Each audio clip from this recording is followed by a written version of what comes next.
Shalom, amados de Deus, estamos reunidos em nome do Pai, do Filho e do Espírito Santo. Amém. Proclamação do Evangelho de Jesus Cristo, segundo Mateus. Ora, o nascimento de Jesus Cristo foi assim. Estando Maria, sua mãe, desposada com José, antes de coabitarem, achou-se ter ela concebido por obra do Espírito Santo. Mas José, seu esposo, como era justo e não a quisesse infamar, determinou deixá-la secretamente. E enquanto nisto pensava, eis que lhe apareceu em sonhos um anjo do Senhor, dizendo: José, filho de Davi, não temas receber a Maria, tua esposa, porquanto o que nela foi concebido é obra do Espírito Santo. Ela dará à luz um filho, a quem porás o nome de Jesus, porque ele salvará o seu povo dos seus pecados. E tudo isto aconteceu para que se cumprisse o que anunciou o Senhor pelo profeta, dizendo: Eis que uma virgem conceberá e dará à luz um filho. E o chamarão Emanuel, que quer dizer Deus conosco. José, ao despertar do sono, fez como o anjo do Senhor lhe havia mandado e recebeu sua consorte.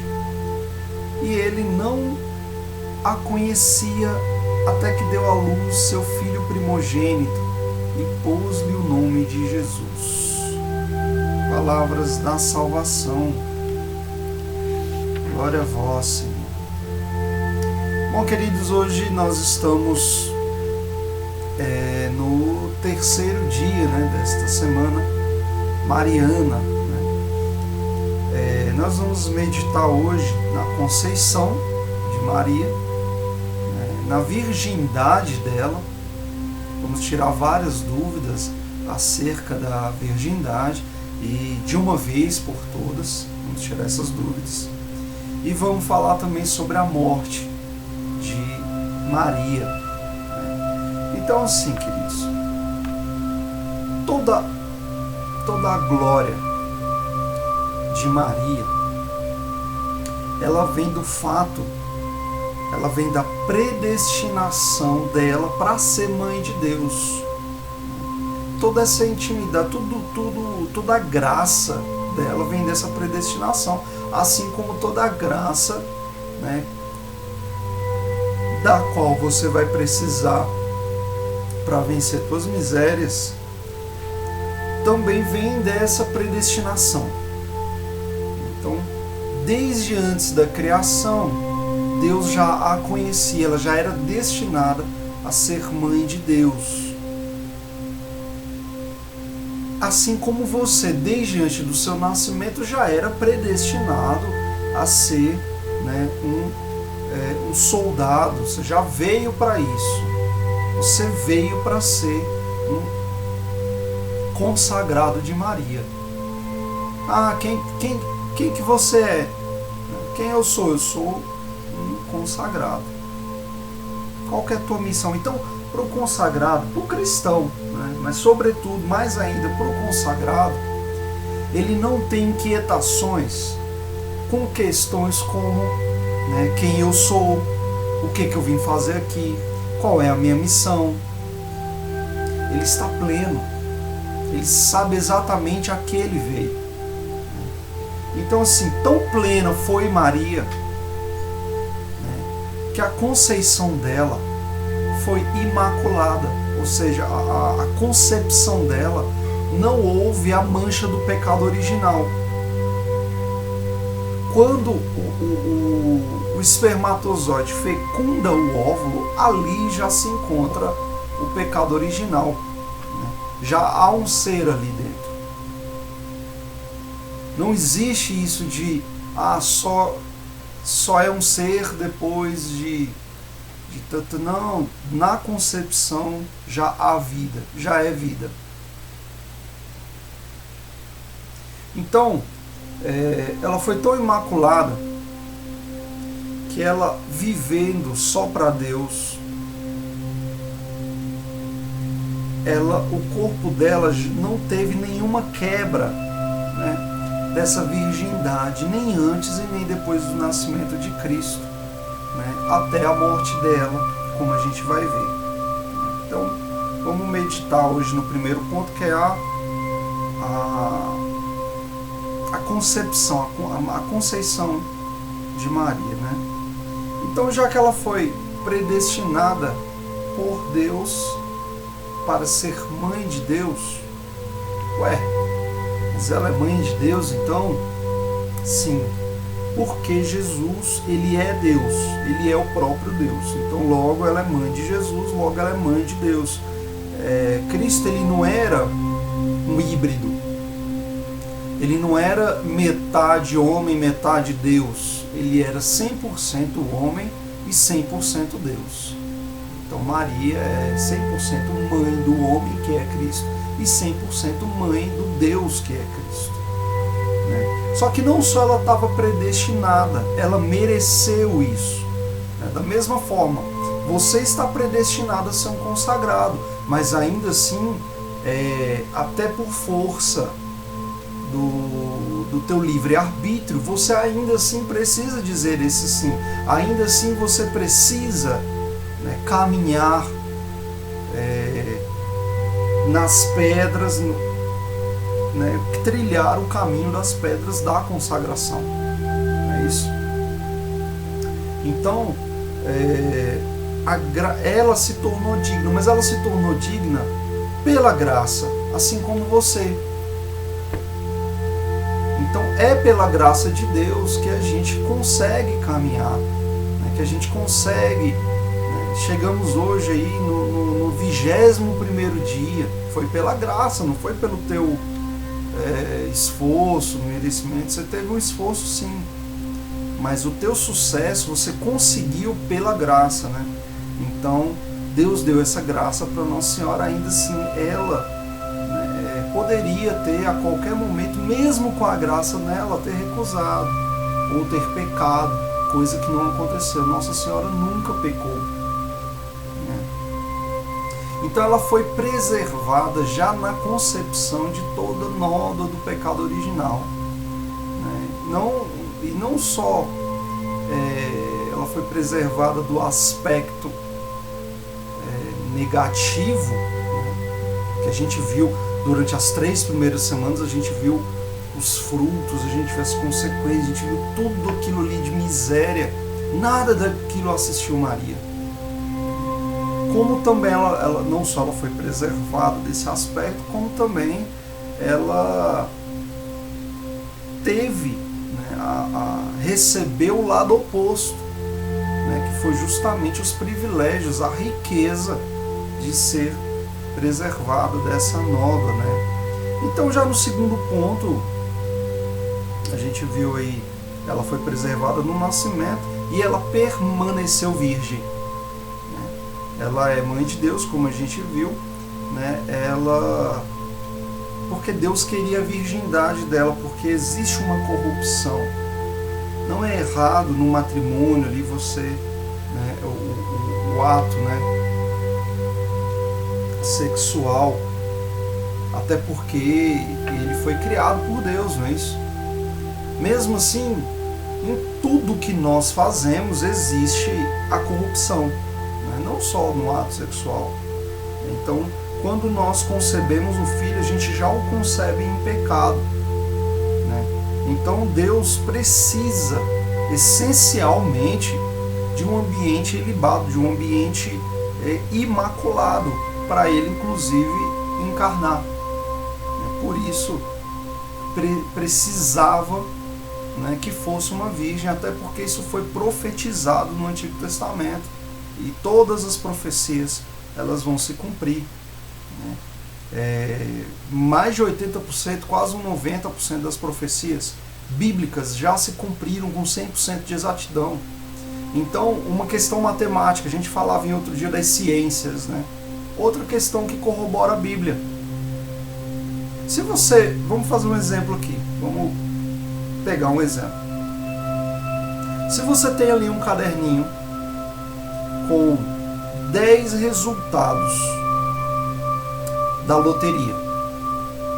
Né? Você pegou, veio o seu conhecimento, veio a sua mão, você leu lá e comparou os resultados. Opa, ele já acertou 8 dos 10. Então logo eu vou crer que o 9, o nono e o 10º resultado que lá aparecem também vão estar certos. Matematicamente a probabilidade é essa. Então se eu tenho ali mais de 80% das profecias já cumpridas, logo me leva a crer que as que faltam, eu preciso me preparar para elas. E que o que estuda essas profecias que estão faltando acontecer é justamente a escatologia.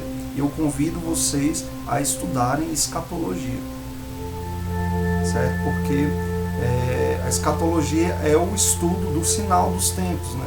Que são essas últimas profecias que estão para acontecer, né? Você vai ver muito ali em Daniel, que é muito escatológico, né? Muito apocalíptico. Você vai ver Jesus tinha um discurso apocalíptico, né? E o Apocalipse, nossa, e a maioria por erro, né? Por artimanha do diabo, a maioria dos cristãos ignoram o Apocalipse e até julgam que o Apocalipse é algo ruim. Tem medo, alguns têm medo do Apocalipse, ficam horrorizados com as coisas que vão acontecer. Primeira coisa,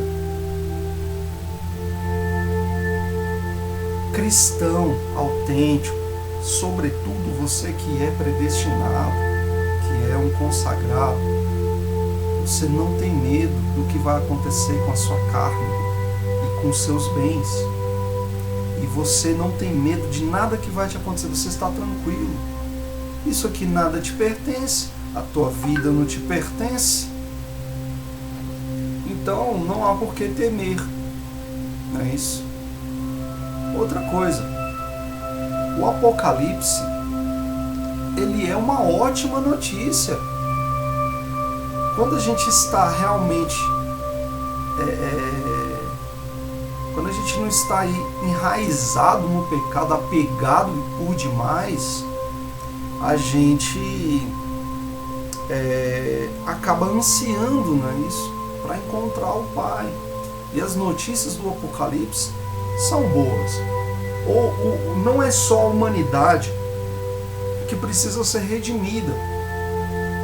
O pecado, ele entrou no mundo. A criação, a palavra fala que os céus e a terra e o céu será julgado. É preciso uma renovação, é preciso que exista uma renovação, é preciso que seja expurgado. Não é pelo fogo que se experimenta o ouro, nós vamos experimentar o ouro, mas pelo fogo. Então, haverá uma renovação. Assim como a gente faz uma queimada controlada ali para renovar ali aquela vegetação para depois plantar, vai haver uma queimada controlada onde o que não vem de Deus vai ser expurgado. E depois de tudo, depois ali da tribulação que vai durar 7 anos, gente, queridos, tem gente trocando a eternidade por causa desses 7 anos. E essa troca já começou. Esses 7 anos que eu estou citando é 7 anos do governo do anticristo. Ele já está entre nós, queridos. Em breve ele vai se revelar. Então, se você está muito preocupado, a gente não viu, o cristão ele não está preocupado com o que vão achar de você. O que importa é o que Deus acha de você. Então, eu não estou preocupado com o que vão achar. Então, todos aqueles que estão indo, né, com a maré, que estão indo ali em conformidade com o mundo, ele já não está caminhando comigo. Nossa, mas é agora, beleza, eu me converti. E os meus amigos? Olha, queridos, você vai... É melhor você ir para o céu sozinho do que você ir para o inferno com a sua turma. Se eles não querem vir com você, larga a mão. Larga a mão.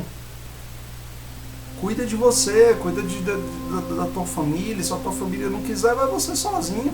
Fica rezando por eles. Se ninguém quiser te ouvir, vai, melhor você ir para o céu do que você ir para o inferno junto com tua família. Jesus falou, eu vim para separar irmão de irmão, pai de as famílias por causa do nome dele, porque muita gente, às vezes o primeiro negativo que a gente obtém é dentro da nossa família.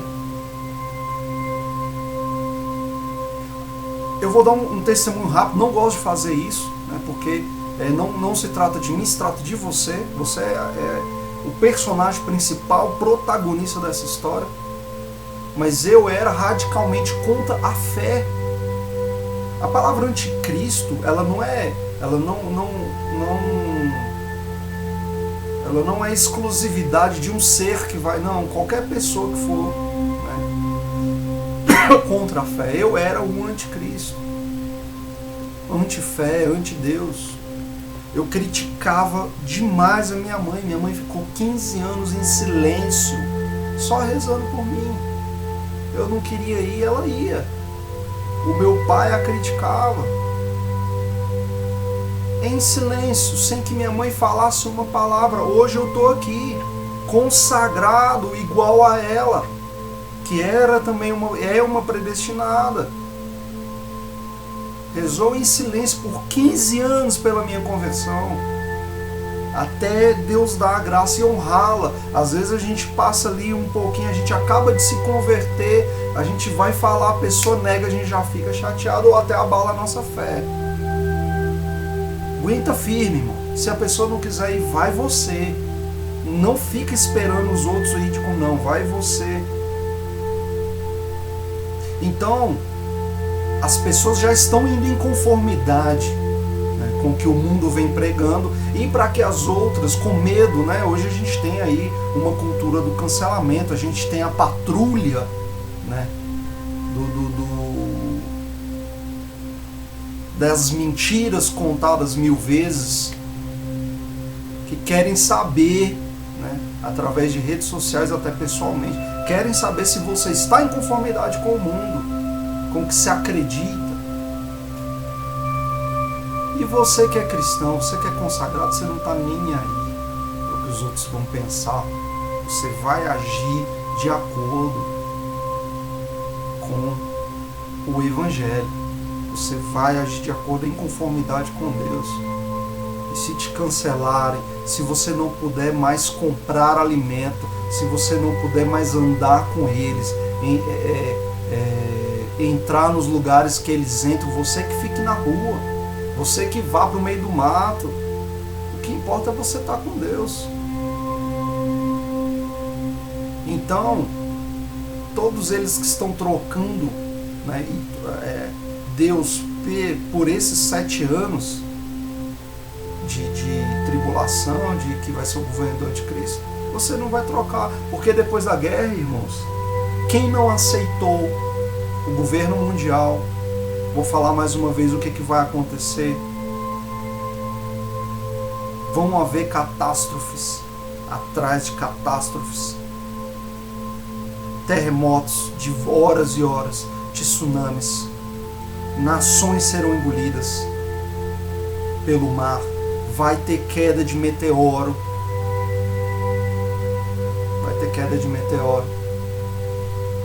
muita gente vai morrer, vai haver um período de escuridão, vai haver recessão, vai haver guerra. Depois vai chegar um cara que vai resolver tudo isso, vai unificar as religiões, vai unificar as nações. Ele vai governar as 10 nações. E vai haver uma só moeda. E você, querido, vai ficar de fora disso tudo. Se você não aceitar a marca desse governo, você vai ficar de fora disso tudo, e que fique. E eles vão tentar te ameaçar. Esteja aí em oração. Não se preocupa com o que vai te acontecer.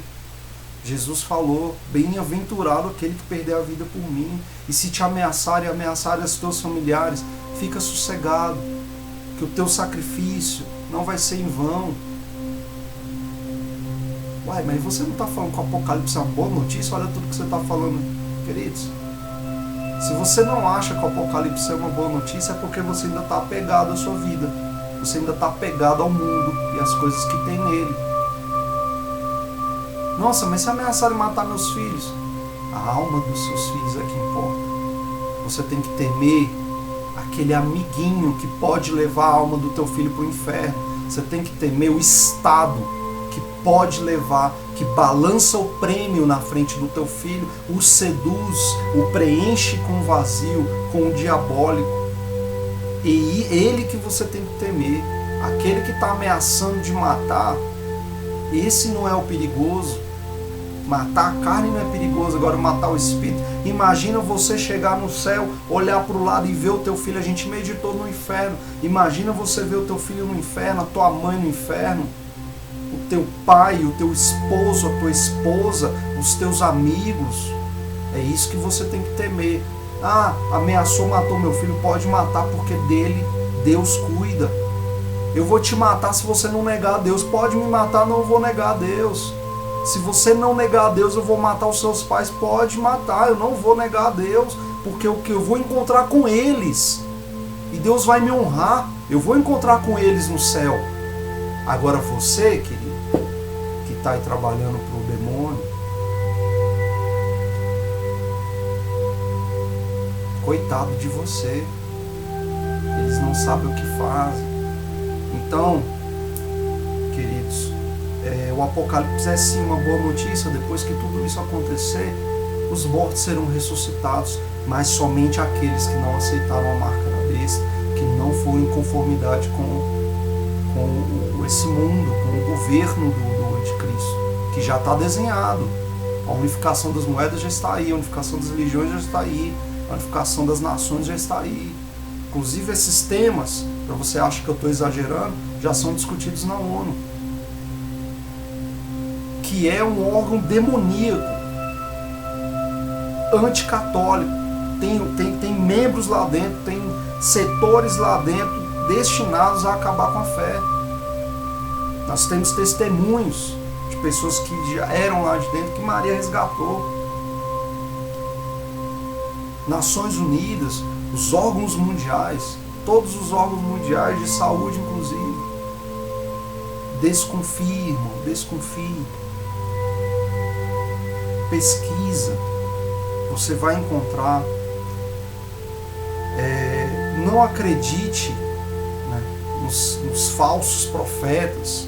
Não acredite em notícias patrocinadas pela mesma mão que criou o caos.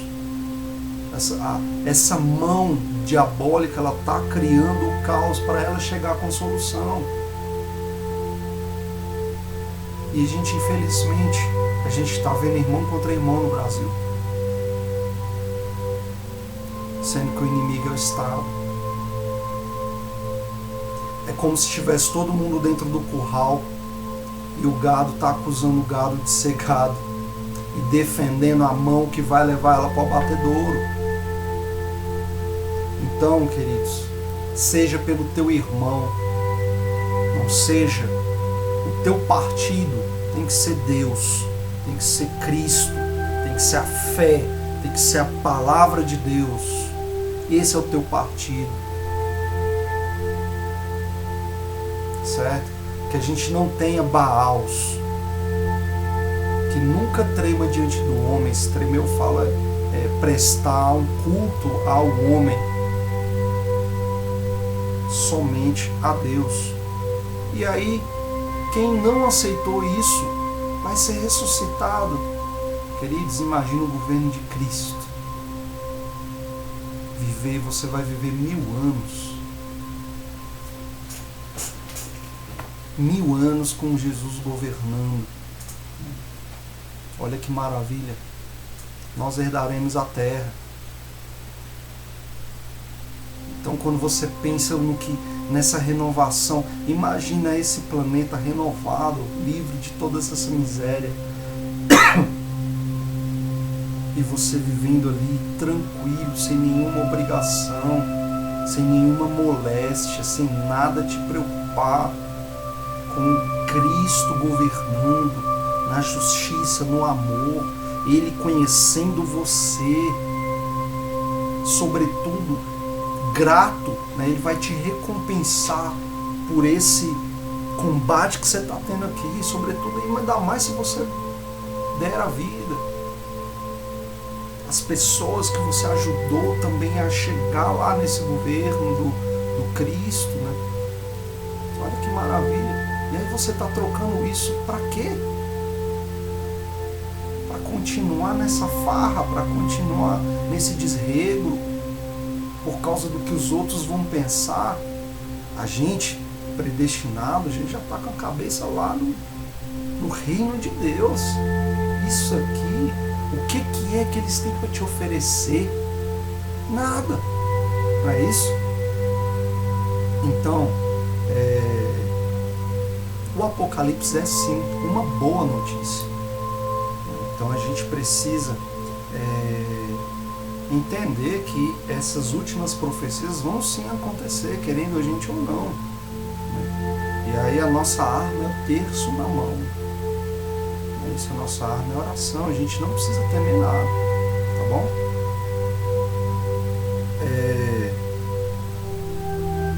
E aí eu vou falar da morte, terceiro e último ponto, a morte de Nossa Senhora.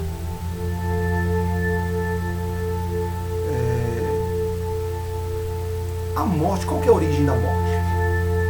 A origem da morte é justamente a entrada do pecado, não é isso? A entrada do pecado. É ela que corrompe o nosso corpo, por causa do pecado. O pecado é o que corrompe o nosso corpo, né, e faz com que a gente, literalmente, né, a gente vá apodrecendo aí, né, a gente vai envelhecendo, vai tudo falindo, né, chega uma idade que a gente é só dor para tudo que é lado. Isso tudo é um resquício do pecado original. O corpo glorioso não conhecia a morte, nada disso. Não é isso? Então, Nossa Senhora, por que Nossa Senhora então morreu se ela foi livre do pecado, né? Por que ela passou pelas portas da morte? Ela, para cumprir, né, essa condição natural da humanidade. É muito simples. Na verdade, Nossa Senhora em nada pode estar acima de Cristo. Jesus, ele morreu porque precisava morrer. Durante a morte, o sacrifício dele gerou um valor, né, vamos colocar assim, que é esse valor que é usado para penhorar nossas almas. É através desse valor do sacrifício de morte dele. E mais uma vez eu falo, a cruz vazia, ela é sinal de Satanás. A cruz vazia, ela não vem de Deus. Agora, a cruz precisa ter Cristo. Tá? Como assim, queridos? Quando você chega para Jesus, o que ele te fala? Tome a tua cruz e me siga. Se você quiser uma cruz vazia, se você quiser abdicar da tua cruz, se você não abraçar as mazelas da tua vida, você vai terminar com uma cruz sem Cristo. Agora, se você aceitar, em louvor, as mazelas que te acontecem, entendendo que aquilo é permissão de Deus para o teu crescimento, aí você vai terminar com Cristo, com uma cruz. Percebe? Então é preciso haver Cristo na cruz. A cruz você já vai ter de todo jeito, é preciso que Cristo esteja lá, porque é o sinal da salvação. Aquilo é um sinal de triunfo, não de derrota. Certo, irmãos? Então, Cristo há de estar na cruz, como Jesus mesmo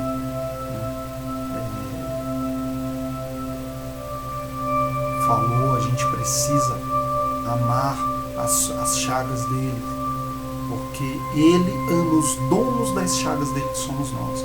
Então é as chagas dele, a cruz, aquilo dignifica. A cruz é uma ponte. Aquilo ali penhora, compra, né, gera valor. Aquilo ali nos possibilita ir ao céu, é a cruz dele.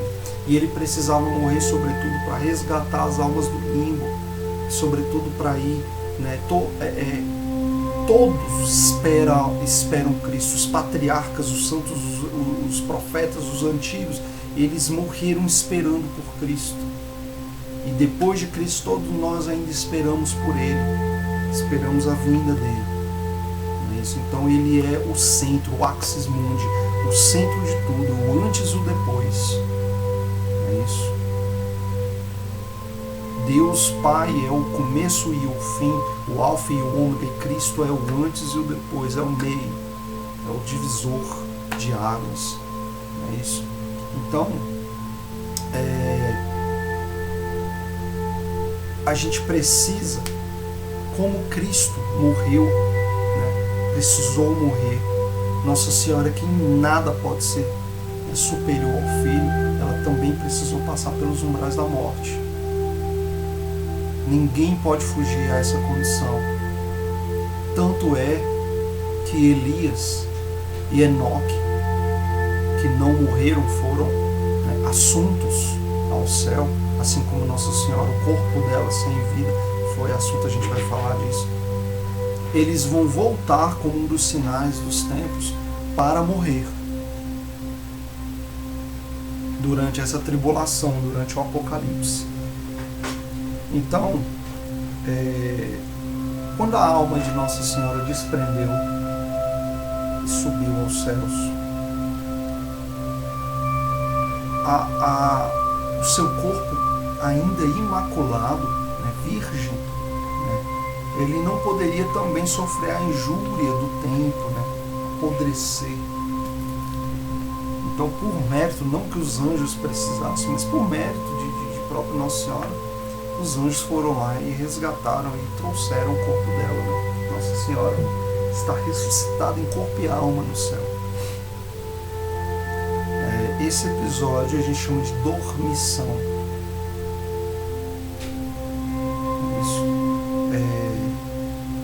Findo esses três assuntos, eu vou voltar um pouco sobre o ponto da virgindade de Nossa Senhora, né? Que é tão combatida por alguns irmãos que estão recorrendo em erro. Tá? Por que falam que Nossa Senhora, após o nascimento de Jesus, não permaneceu virgem? Você vai entender o erro, né? E você vai entender o perigo de uma teologia tendencionada. Tá? Vamos lá. Na Bíblia, tem várias passagens, irmãos, que citam Jesus como tendo irmãos. Em Mateus 13, eu vou ilustrar através dessa passagem, mas tem outras, né? Jesus, nessa ocasião do Evangelho, Jesus está voltando, né, lá para a terra dele. Ele já realizou vários sinais, vários milagres, né? E ele está voltando. Na terra dele, até tem a frase, né? Nenhum profeta ele é bem que isso, né? Aceito em sua casa. E ele quase não faz milagres lá quando ele passa, né? Porque o povo não acreditava lá, né? Povo duro de coração. O pessoal rejeitou Jesus quando ele voltou para a própria casa. E aí eles falavam assim, ó: não é este o filho do carpinteiro? Não é Maria sua mãe? E aí é importante, ó. Deixa eu abrir um parênteses logo aí para explicar isso antes de entrar no cerne da questão aqui. É aquela coisa assim, vamos supor, imagina isso, a cidade que você, o bairro, cidade satélite, sei lá, onde é que você cresceu. Todo mundo é acostumado com você ali, né, do dia a dia. E aí você sai, né, e faz grandes coisas, fica famoso. Aí quando você volta, ai, mas aquele menino ali que cresceu com a gente, ele é o Filho de Deus, ele é o Cristo. Mas não é não, eu vi crescendo. Não pode ser. Então era mais ou menos esse assombro. Havia um menosprezo ali, havia ali uma descrença, né? quanto a Jesus ser o Cristo. E aí eles falavam assim: não são seus irmãos Tiago, presta atenção, Tiago, os nomes são importantes, José, Simão e Judas? Não é o Judas Iscariotes não, tá? Tinha 2 Judas entre os apóstolos. Então assim, ó, a gente vê,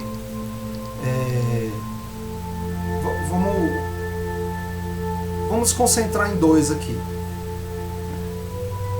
Tiago. E esse Simão aí, do qual que eles falam, é o que muda de nome, depois vira Pedro, certo? Olha a primeira coisa, que já não faz sentido. Simão, depois vira Pedro. A gente conhece o episódio em que Simão, que estava pescando, conheceu Jesus, foi antes do boda de Caná. Quer dizer, como que eles conheceram Jesus ali se eles eram irmãos? Ok, já não faz sentido aí, né? Então, vamos lá. Vamos conhecer aqui, vamos pensar aqui, ó. Em Mateus, ele, além dos 12 discípulos, ele nos apresenta outras mulheres, certo? Que eram seguidoras, eram discípulos também, eram seguidores de Jesus, né? Então, ali, ó, ele fala que uma das mães, né, desses apóstolos estava ali. Ó, em Mateus 27 está falando isso. Fala assim, ó, entre eles, né, se achava Maria Madalena e Maria, mãe de Tiago e de José, e a mãe dos filhos de Zebedeu. Tá, então a gente sabe que o Tiago é filho de Zebedeu, logo ele é irmão de sangue de João, não é isso? Então o Tiago, que era filho de Alfeu, é irmão de José, já é diferente, certo? Então beleza, a gente ainda tem uma polêmica aí, né? Porque a gente sabe quem que é o pai, né? Mas mesmo assim ele identificou a mãe, mas mesmo assim ainda tem uns que temam, né? Que não, essa Maria, né, que está entre o Tiago e José é a mesma Maria, mãe de Jesus, né? Lembrando que Maria era o nome, na verdade naquela língua, Miriam, né, era um nome muito comum, mas ok, né, não vamos se fiar nisso, que é um argumento até fraco. Mas mesmo aqui a gente já derruba o que fala, né? A gente vai para outra passagem que esclarece, né, essa questão. Ó. Então a gente viu que Alfeu, ele era também chamado de Cleófas, tá? Ele era o pai de Tiago e de José, né? Tiago e José eram irmãos, né? E eles são chamados de irmãos de Jesus. Primeiro que se eles são filhos de Alfeu, eles não são filhos de José. Ué, então Maria teve um caso com Alfeu. Já está muito esquisito, já está muito forçado isso daí, né? A mãe de Tiago de José, né, a esposa de Alfeu, né, ou Cleófas, ela se chamava Maria também, né? De onde que vem essa dificuldade da gente saber qual Maria que é essa, né? Onde que a gente vai achar isso aí? Lá em João, ó, junto à cruz de Jesus estavam de pé sua mãe, a irmã de sua mãe, Maria, mulher de Cleófas, e Maria Madalena. Olha aqui, ó, acabou a discussão. Maria, mulher de Cleófas, logo Maria, mulher de Cleófas, era irmã de Nossa Senhora, era irmã de Maria, ou seja, isso torna o quê? Quem que eram os filhos de Maria, mãe de Cleófas? O Tiago e o José. Se Maria, mãe do Tiago e José, esposa de Cleófas ou Alfeu, se Maria era irmã de Maria, né, mãe de Jesus, as duas eram irmãs, logo Cristo era primo, Jesus era primo de Tiago e de José. Ô gente, é só saber ler. Não é isso? Agora, quando você vai para estudar teologia de uma forma doutrinatória, que você já aprende ali para poder falar mal da religião dos outros, da religião verdadeira, porque essa religião, a religião católica é fundada por Cristo, aí você fica cego para as coisas, né? Só saber ler, tá muito claro aqui. Então a gente vê que Maria, mãe de Tiago de José, que não era mãe de Jesus, Maria, essa Maria aqui, que é irmã de Nossa Senhora, né? Eles são, na verdade, primos. Mas, gente, o que é o negacionista? É aquele que, diante das evidências dos fatos, ele continua negando.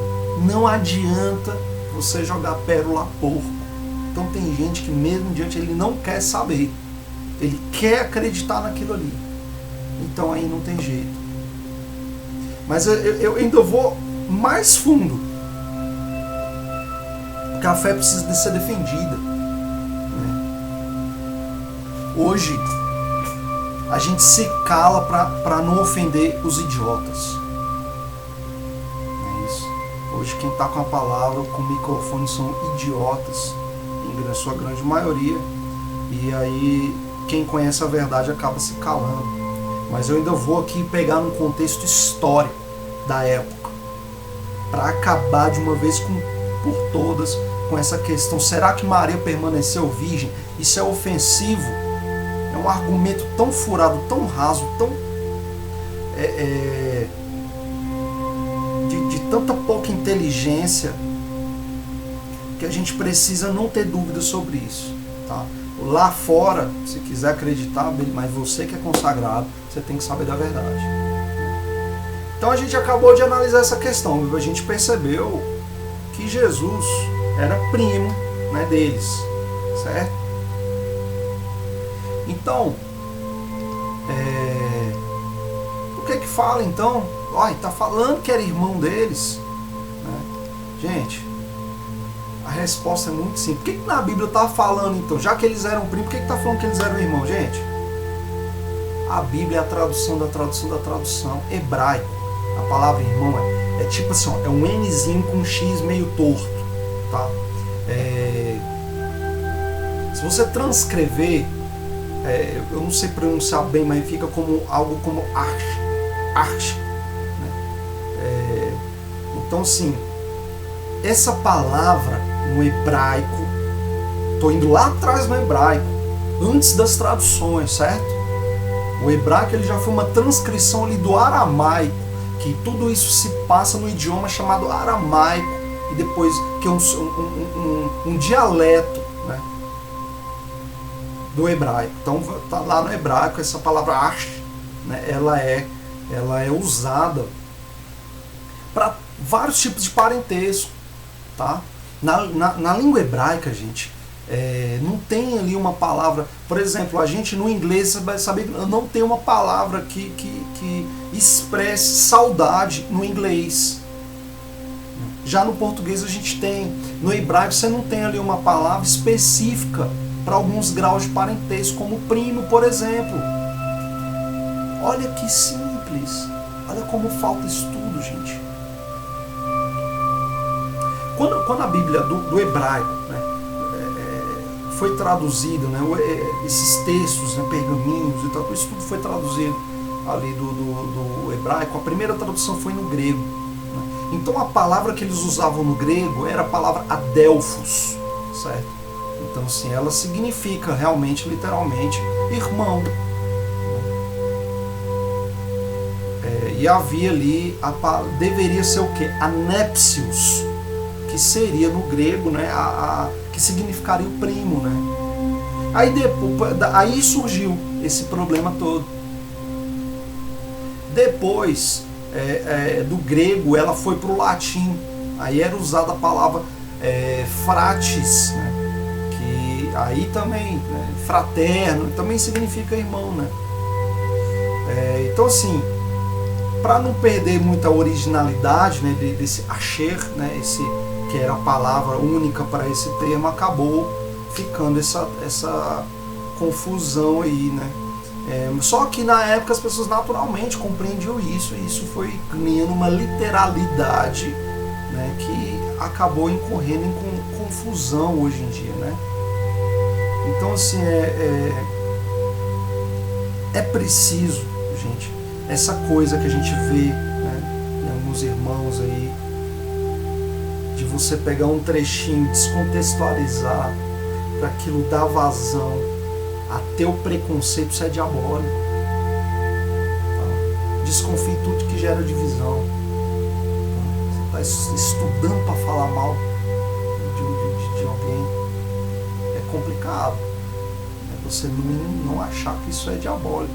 Então, assim, para a gente interpretar corretamente a Bíblia, é preciso que a gente saiba tipo assim, um pouquinho da cultura judaica. É muito importante que a gente saiba um pouco da cultura judaica para entender como é que eles se tratavam ali na época. É isso. A gente precisa saber qual que é o original, né,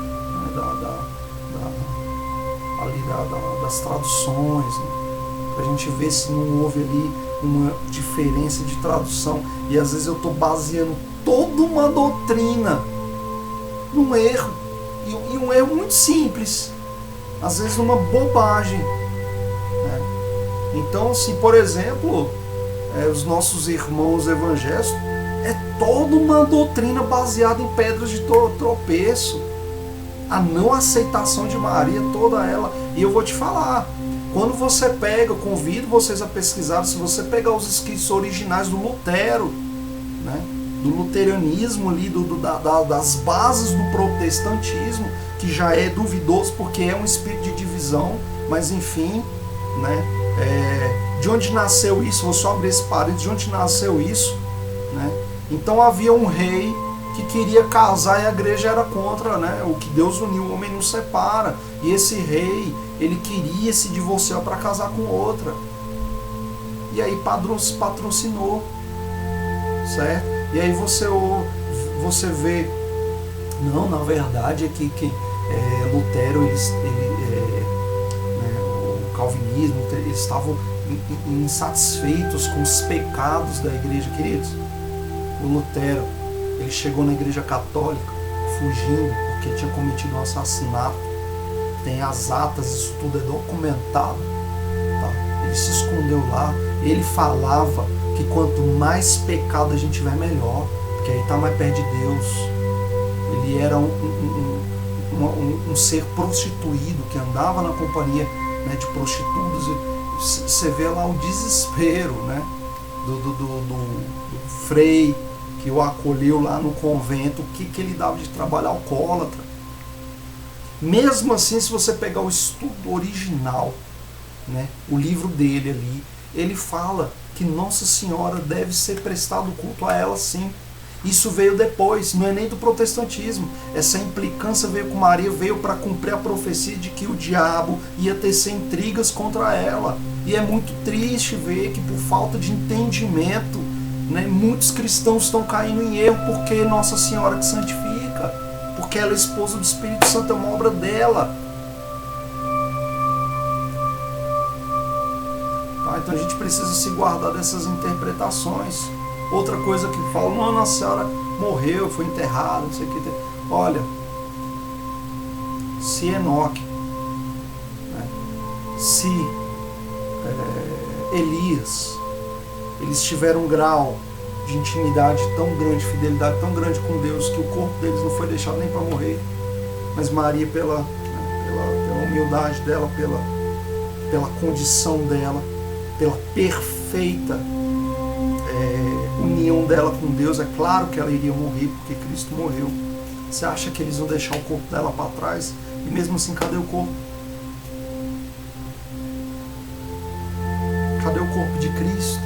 Para quem não acredita que ele ressuscitou, a gente sabe onde está o corpo dos apóstolos, não é isso? A gente sabe o que aconteceu com eles, com todos eles.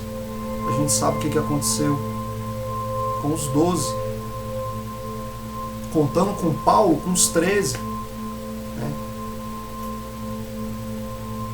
Cadê o corpo de Maria? Aí vem um monte de babaquice, desculpa o termo, um monte de teoria, falando que esses corpos foram escondidos. Pelo amor de Deus, gente. Não tem lógica, é só você pensar com um pouco de inteligência que você vai ver que não tem lógica.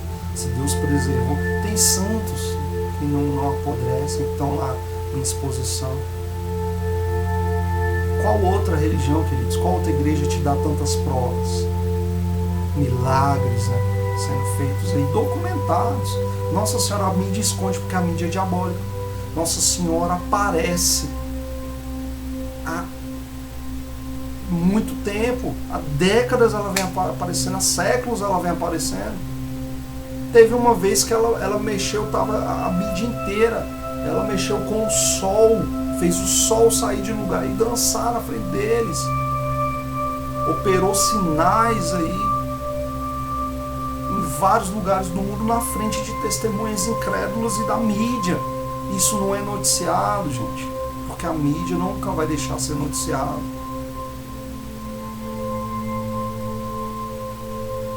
Então, ela morreu sim, num episódio chamado Dormição. Ela dormiu e a alma dela foi para o céu e os anjos levaram. Quando a alma dela foi para o céu, ela pediu para Deus, porque ela sabia que as almas estavam no purgatório,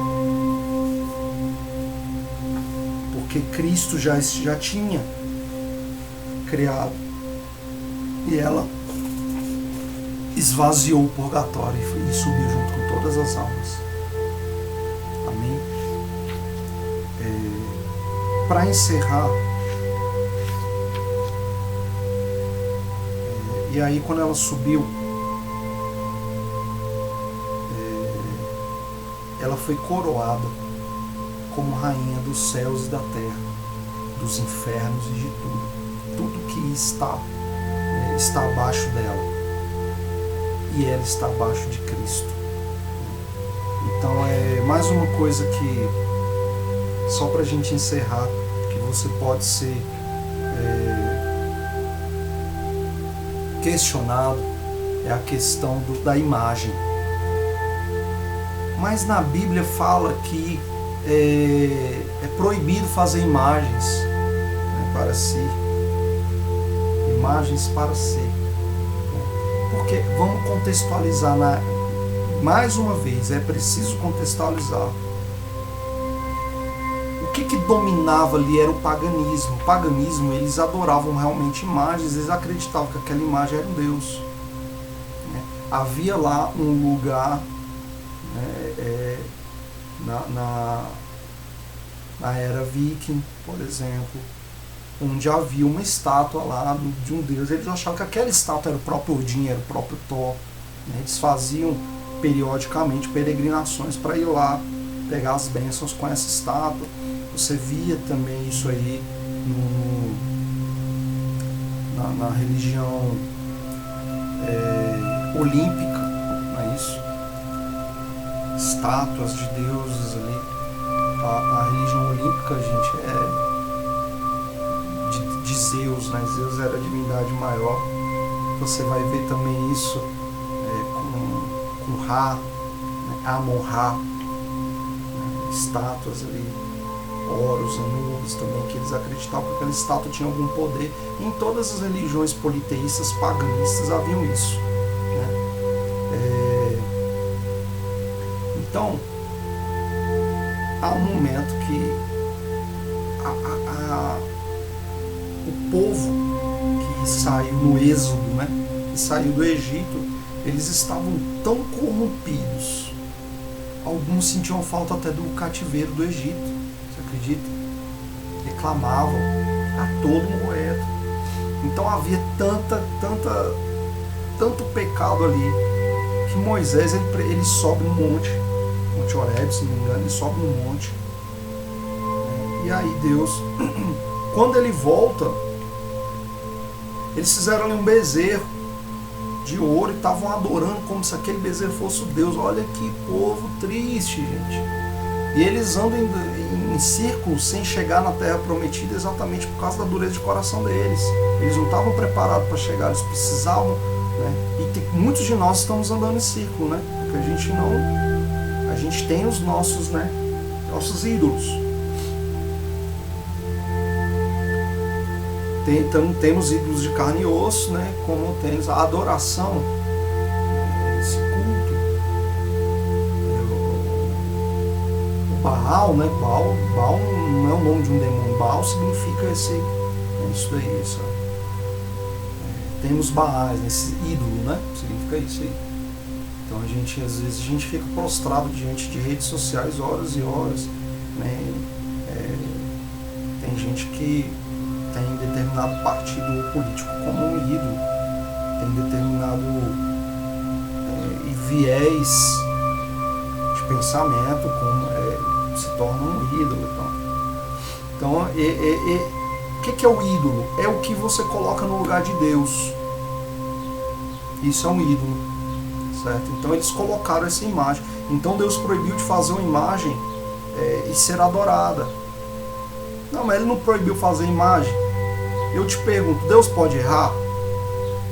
Não, Deus não erra. Deus não erra.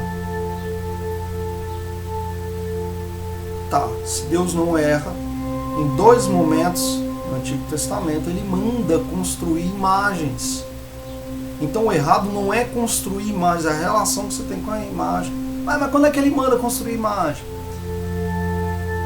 Para botar na Arca da Aliança, ele manda construir a imagem de 2 querumbis de bronze, de ouro, e ele manda construir uma imagem de uma serpente para todo aquele que eles estavam lá durante a travessia no Êxodo. Eles estavam sofrendo muito com as serpentes lá que haviam pelo caminho, e aí quem olhasse para essa serpente não seria salvo. Então o problema é a relação. Então, quando você é católico, se ajoelha diante de uma imagem, fica tranquilo. Você não está adorando aquela imagem, não. Você está se ajoelhando diante da divindade, diante de Deus, pela intercessão daquela imagem ali. A imagem para o católico, para você, ela serve como uma foto, uma fotografia. Você tem fotografias de entes, de pessoas queridas no seu celular, por exemplo, e você não as adora por isso, mas aquela fotografia te lembra de um momento que você viveu. A imagem, né, ou a fotografia de um santo ou de Nossa Senhora nos lembra da vida, né, dedicada a Deus que aquele santo, né, teve. Para isso que serve a imagem. E como eu já falei, toda oração que você destina a um santo, e mais ainda Nossa Senhora, ela é endereçada para Deus, mas através dessa intercessão. É assim que funciona. Mas se Deus não erra, abrindo outra questão, mas se Deus não erra, como é que ele